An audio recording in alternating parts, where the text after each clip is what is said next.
It's another double feature, because that's what we do now. So I get a feeling that we're going to be talking about two films, one very, very briefly, and the other one probably in a fair bit of detail. Well, I'll be talking about them both very, very briefly. Oh, really? Yes. Oh, okay. So, first film, we'll go spoilers, but for the second film, there are things we won't spoil. So, first film was Transformers: Rise of the Beasts. I'll let you go first, because you've got less to say about this for sure. It was a film I watched. There we go.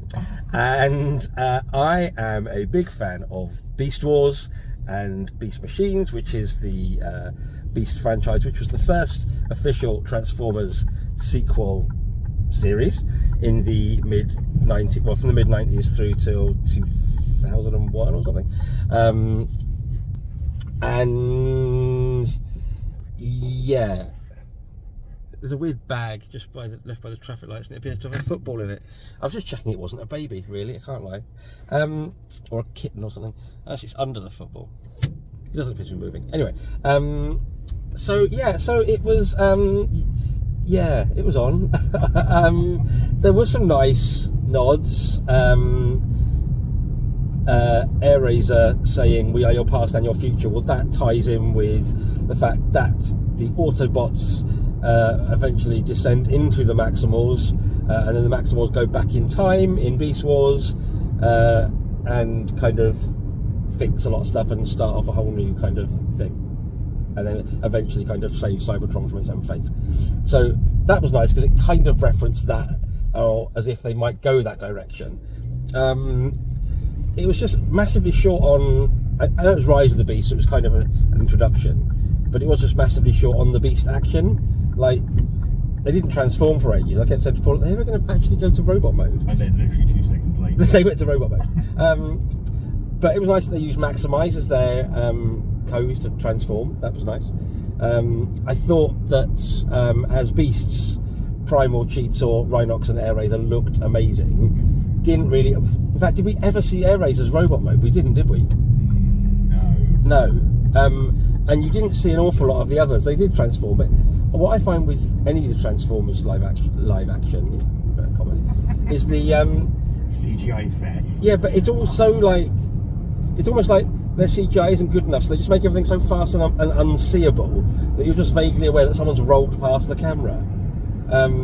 So I was watching it and trying to work out who was who, and I genuinely couldn't tell. The only one you can ever really work out is Optimus Prime because of his colours. The rest of it, I was a bit like, I have no idea if I've just watched Cheetor battle someone or... So I just thought there was detail hugely missing. It wasn't unenjoyable as a film for me. I would say of the, again, CGI Fest Transformer films, it's probably my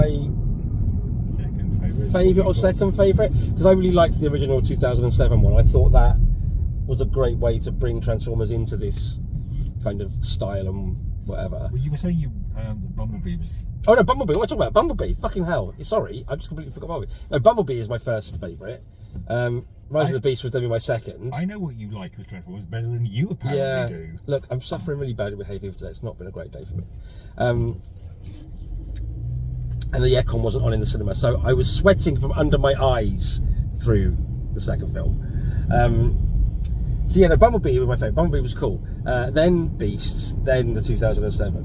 But I would have to say the gap between Bumblebee and Beast is quite large. But it's the start of a new trilogy. I'd hope they'd bring more in, because apart from anything else, I'd like them to bring in. There was a Predacon symbol on Scourge at one point when he was nicking badges for his collection. So I've got to hope that the Predacons turn up, because I really, I need to see Black Arachnia done well in this style. Flip side, if they fuck Black Arachnia up, I will be so pissed off. It's just kind of see where that goes. It's I didn't hate it, I didn't love it. It was okay. I'd be slightly more than it was a film that I watched. I'd be like, it's a film I watched and quite enjoyed, but didn't love. Yeah, I think the thing that annoyed me most about it though is that so much of it was blatantly because they needed Destroy to happen. Yeah. Like, Well, we were quoting cinema sins and pitch meeting lines at each other as they happened in the film, which I now need to go back home and watch those relevant videos and see if they say the same things that we did, and I really think they will. Interesting thing though, because it then did the whole tie into G.I. Joe at the end as a launch pad for a new set of G.I. Joe movies, and we were saying, well then that makes a Hasbro verse, which in theory should bring in the Barbie movies coming in weeks. So does Barbie tie into all of this in the next film? And then you could have My Little Pony and Care Bears, and My Little Pony, Care Bears and Barbie with Transformers in a G.I. Joe movie is something I'm definitely up for. I just think that's especially given the Barbie trailer, which I adore. When is this happening? Make it happen, Hasbro. So that was the first movie. That's really all we've got to say about that. Second movie was The Flash, which they could have just called Flashpoint, because it was so heavily reliant on the Flashpoint, or the ideal behind the Flashpoint comic, which is the whole time travel-y, multi-Barry Allens, blah blah blah blah blah. It leaned on it so heavily. I think they should have just called it Flashpoint, because calling it The Flash is now very confusing, because you've got several different TV iterations of The Flash. So you've always got to try and state which one you're talking about. If you called it Flashpoint, it could only ever been talking about this movie or the comic. So and I really liked this. I really really liked it. It is, since Batman Returns, my favourite DC movie. Possibly on a joint positioning with Wonder Woman. Sorry, I keep moving the camera because my arm's killing me holding it out there. I mean, everyone knows, not everyone, but I'm going to tell you now that Batman Returns is my all-time favourite DC movie still, and my favourite Batman movie. And this just leaned into those two films massively through its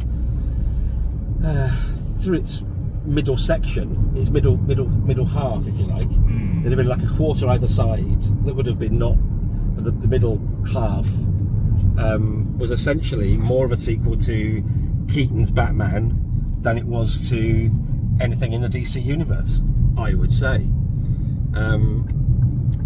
And it was just glorious for that.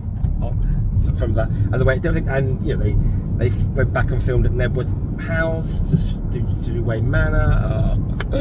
They had the music, they had the right Batcave, they had the right Bat vehicles. It was just immense. And what I thought about this was it did a multiverse and time travel and paradox in a very very followable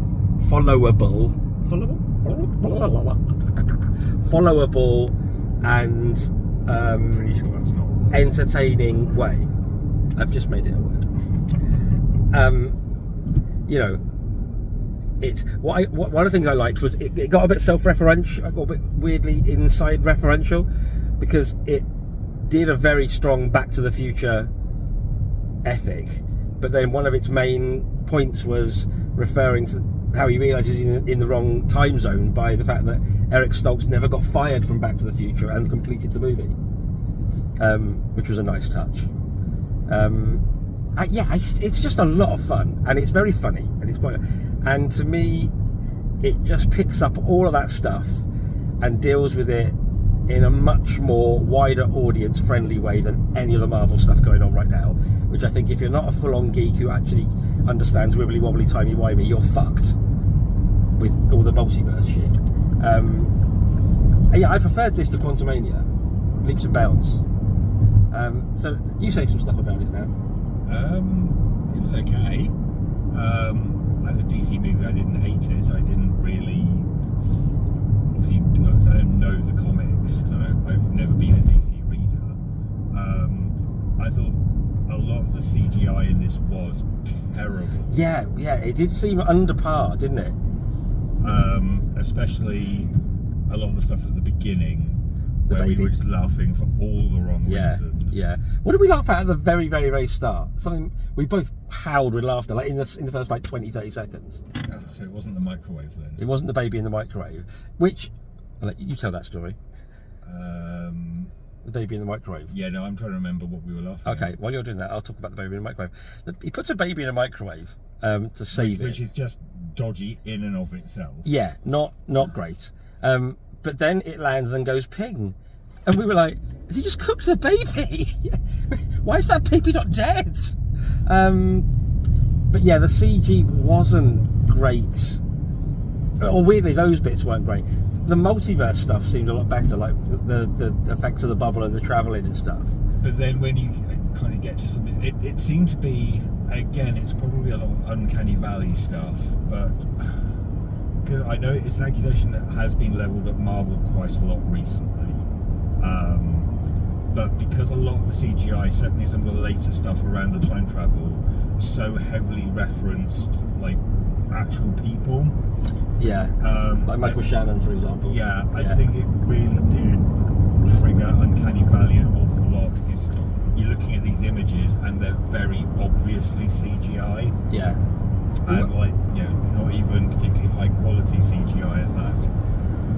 But yeah, I say it was, again, it's probably one of my higher ranked DC movies, which, you know, given when we were going into it, we did not exactly have high hopes.